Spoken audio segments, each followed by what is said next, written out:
Assalamualaikum warahmatullahi wabarakatuh. Perkenalkan, nama saya Lelia Ramadhani dengan NIM L02120104. Kali ini saya akan menjelaskan mengenai rencana pembangunan industri pupuk PT Petrokimia.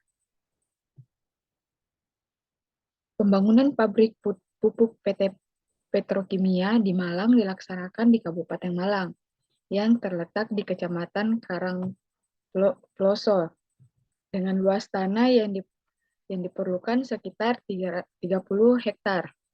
Dari luasan tersebut, daerah industri ini terletak pada Desa Ngijo pada luasan pabrik sebesar 20 hektar dan 10 hektar yang digunakan untuk wilayah terbuka hijau. Adapun rencana kapasitas produksi pabrik tersebut adalah 200.000 ton per tahun untuk memenuhi kebutuhan dalam negeri dan sebagian untuk mendukung kebutuhan pupuk di Kabupaten Malang dan sekitarnya. Adapun analisis mengenai dampak ini di mana dilaksanakan dan didasarkan pada Undang-Undang Nomor 32 Tahun 2009 tentang Perlindungan dan Pengelolaan Lingkungan Hidup, Permen LH Nomor 16 Tahun 2012 tentang Pedoman Penyusunan Dokumen Lingkungan Hidup dan Permen LH Nomor 5 Tahun 2012 tentang jenis rencana usaha dan kegiatan yang wajib memiliki analisis mengenai dampak lingkungan hidup. Kerangka acuan ini disusun sebagian dasar untuk menyusun dokumen andal. Adapun tujuan kerangka acuan ini yaitu untuk merumuskan lingkup dalam studi andal ini, serta mengarahkan studi andal agar berjalan secara efektif dan efisien sesuai dengan biaya, tenaga, dan waktu yang tersedia. Selanjutnya, PT Petrokimia Malang telah mendapatkan persetujuan penanaman modal oleh Bupati Malang nomor 165587331 pada tahun 2016 pada tanggal 13 Maret.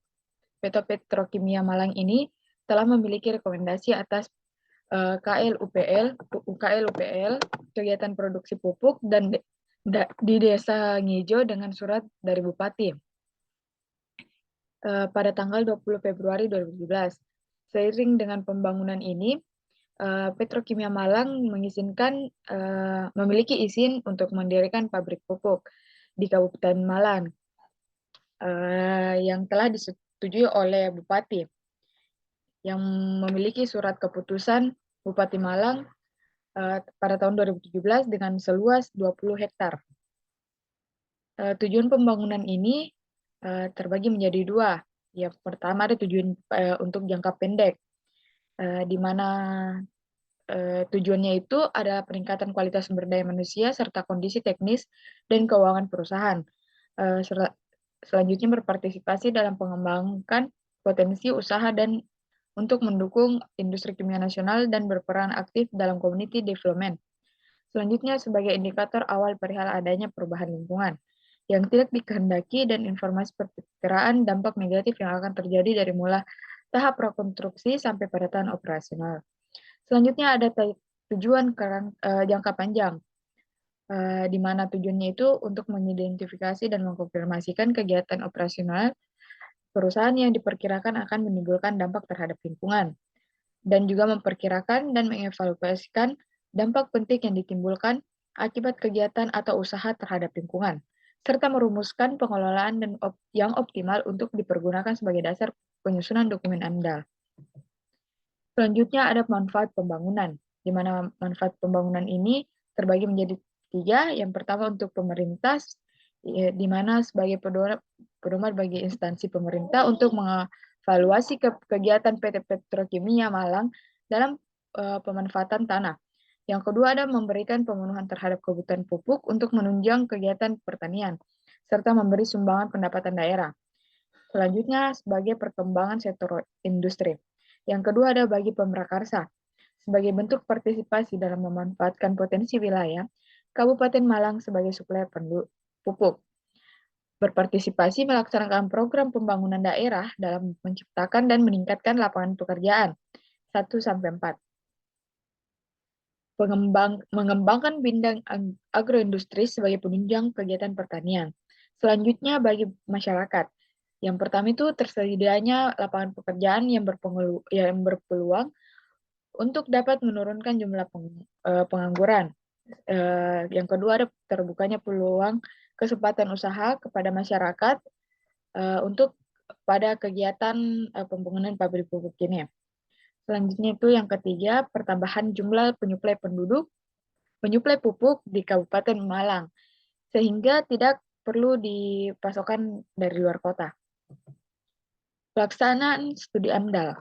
Berdasarkan Undang-Undang Nomor 32 Tahun 2009 tentang Perlindungan dan Pengelolaan Lingkungan Hidup, Pasal 28 dinyatakan bahwa penyusun studi AMDAL wajib memiliki sertifikat kompetensi penyusun AMDAL. Penyusun AMDAL, penyusun kegiatan AMDAL, rencana pembangunan industri pupuk di Kabupaten Malang ini dipekerjakan dan diterima oleh yang bernama Helmi Wahyu Saputra, alamat Jalan Taman Borobudur Agung nomor 11, dengan jabatan Ketua Tim Penyusun AMDAL. Selanjutnya ada batas wilayah studi. Batas wilayah studi itu terbagi menjadi 4, di mana yang pertama ada batas proyek, yang merupakan ruang di mana seluruh komponen rencana kegiatan pembangunan industri pupuk akan dilakukan, termasuk kegiatan pada tahap prakonstruksi, tahap konstruksi, tahap operasi, dan tahap pasca operasi yang dilakukan oleh pemrakarsa kegiatan pembangunan.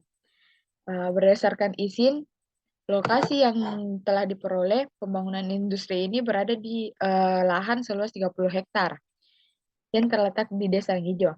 Yang kedua ada batas ekologis.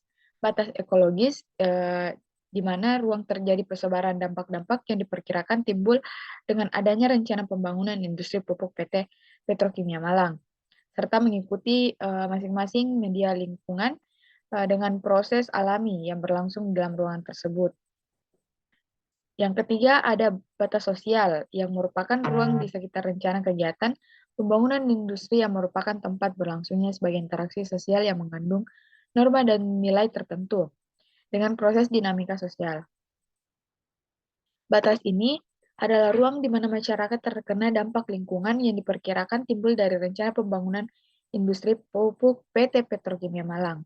Yang keempat ada batas administratif yang merupakan wilayah administrasi yang mencakup batas proyek, batas ekologi, serta batas sosial. Batas administrasi ini diperlukan untuk mengarahkan pemrakarsa atau tim penyusun AMDAL untuk melakukan koordinasi pada lembaga, baik koordinasi administrasi maupun pengumpulan data rona lingkungan.